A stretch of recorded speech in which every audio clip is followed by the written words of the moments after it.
주님은 나의 최고봉 4월 17일 묵상을 시작하겠습니다. 오늘의 제목은 감정이 아니라 의지입니다. 오늘의 말씀을 읽겠습니다. 요한복음 21장 7절입니다. 예수께서 사랑하시는 그 제자가 베드로에게 이르되 주님이시라 하시니 시몬 베드로가 벗고 있다가 주님이라 하는 말을 듣고 겉옷을 두른 후에 바다로 뛰어내리더라. 아멘. 오늘 말씀은 베드로가 부활하신 주님을 만나는 장면입니다. 우리가 잘 알다시피 베드로는 갈릴리 어부 출신입니다. 물고기를 잡다가 예수님을 만났습니다. 예수님께서 베드로에게 너로 사람 낚는 어부가 되게 하리라 하는 그 말씀을 듣고 가진 모든 것을 다 내려놓고 동료들과 함께 예수님을 쫓았습니다. 이 부분을 누가복음에서는 이렇게 이야기하고 있습니다. 그들이 배들을 육지에 대고 모든 것을 버려두고 예수를 따르니라. 아멘. 이렇게 모든 것을 내려놓고 예수님을 따랐던 베드로였지만 예수님께서 십자가에 잡히실 때 커다란 실패를 맛보았습니다. 예수님을 모른다고 3번 부인하고 나중에는 저주까지 했습니다. 그리고 나서 실패감과 낙담에 사로잡혀서 다시금 고향인 갈릴리로 내려갔습니다. 그리고 버려두었던 그 고기잡이의 도구를 가지고 배를 가지고 다시 고기잡이를 하고 있습니다. 그런 베드로에게 예수님께서 오늘 찾아오셨습니다. 그러자 베드로는 예전보다 더 과감하게 모든 것을 내려놓고 예수님을 쫓았습니다. 예전에 예수님을 만났을 땐 잡던 고기를 정리하고 배를 강가에 대어놓고 예수님을 쫓았다면 이제는 잡던 고기도 다 내려놓고 배를 강가에 댈 시간도 없이 바로 바다로 뛰어들어가서 예수님을 만났던 것입니다. 베드로가 이렇게 다 내려놓고 결단하기까지 베드로를 잡고 있는 것들이 얼마나 많았겠습니까?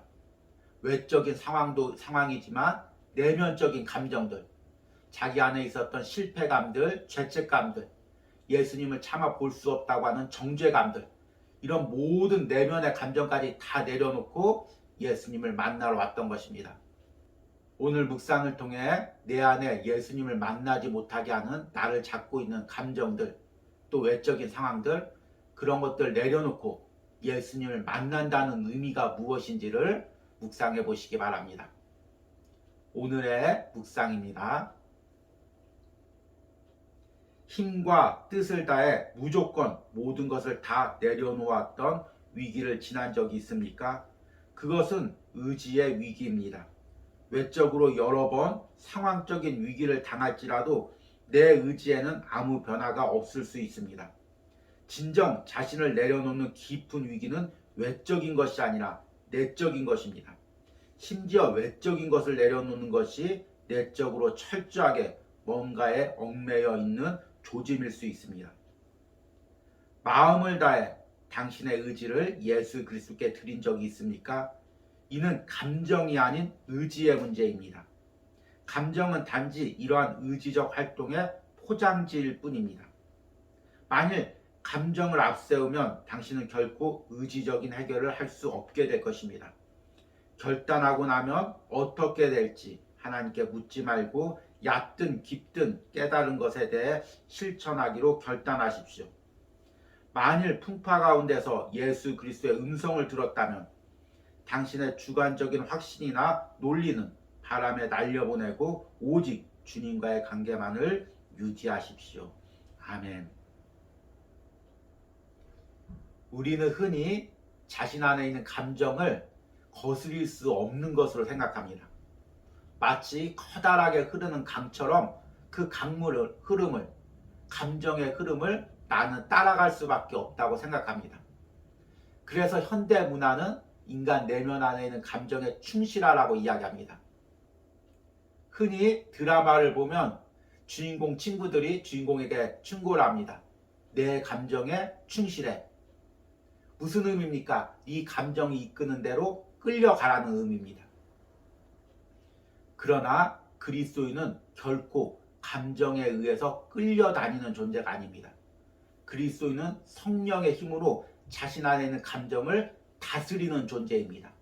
그 감정이 어떤 강처럼 넓고 크게 흐를지라도 성령의 능력으로 그 감정을 거슬려 올라갈 수 있는 사람이 바로 그리스도인인 것입니다. 우리가 신앙생활 하다 보면 여러 가지 감정에 휩싸입니다.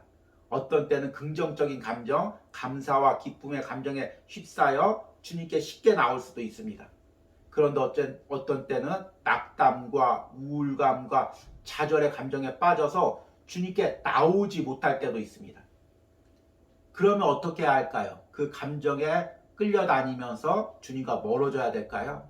아닙니다. 성령님의 능력으로 의지적으로 그 감정을 끊고 결단하고 다시금 감정의 물결을 돌려서 주님께 기쁨과 감사의 감정으로 나가야 되는 것입니다. 오늘 이 감정과 의지의 부분에 대해서 저자는 이렇게 이야기합니다. 마음을 다해 당신의 의지를 예수 그리스도께 드린 적이 있습니까? 이는 감정이 아닌 의지의 문제입니다. 감정은 단지 이러한 의지적 활동의 포장지일 뿐입니다. 만일 감정을 앞세우면 당신은 결코 의지적 해결을 할 수 없게 될 것입니다. 결단을 하고 나면 어떻게 될지 주님께 묻지 말고 얕든 깊든 깨달은 것에 대해 실천하기로 결단하십시오.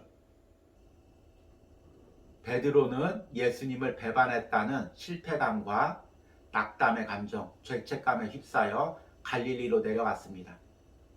그리고 그곳에서 고기를 잡고 있습니다.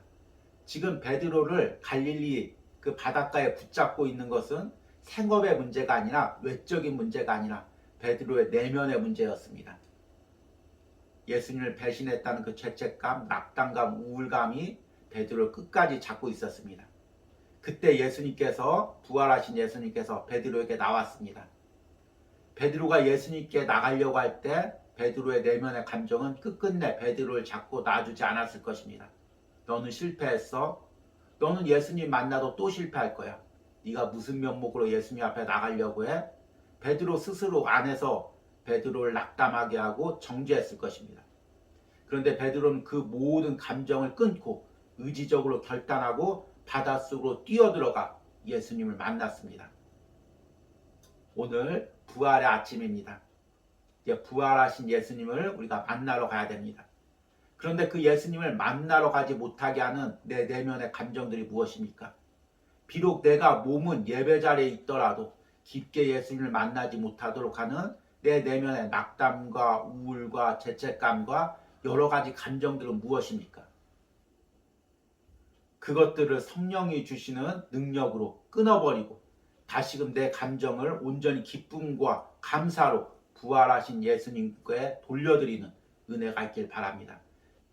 그리고 예수님을 깊게 만나는 부활절 예배가 되시기를 모든 분들에게 축복합니다. 오늘의 적용 질문입니다. 그동안 나를 주님과 만나지 못하게 얽매고 있었던 내면의 감정들은 무엇입니까? 이것을 주님께 고백하고 이런 감정의 사슬을 끊어버리는 결단을 하며 예수님께 나오는 은혜가 있기를 바랍니다. 우리 기도하시겠습니다. 주님, 부활의 아침입니다. 주님 만나러 가기로 원합니다. 그러나 아직도 내 안에 부정적인 감정들이 있습니다. 실패감과 낙담과 우울의 감정들이 있습니다. 주님, 이런 감정들이 나를 주님 앞에 나가는데 내 발목을 잡습니다. 주님, 이 아침에 모든 이런 감정들을 끊어버리고 주님 앞에 나오기로 합니다. 다시금 내 안에 기쁨과 감사와 헌신의 감정이 샘솟듯 하게 하시고 이런 기쁨의 감정으로 주님을 만날 수 있는 은혜를 허락하여 주시옵소서. 이 시간 나의 발목을 잡고 주님 앞에 나오지 못하게 하는 나의 모든 어두운 감정들아 나사렛 예수의 이름으로 명하노니 끊어질지어다. 주님, 부활의 아침에 우리에게 참 소망과 기쁨의 감정을 허락하여 주시옵소서. 예수님의 이름으로 기도했습니다. 아멘.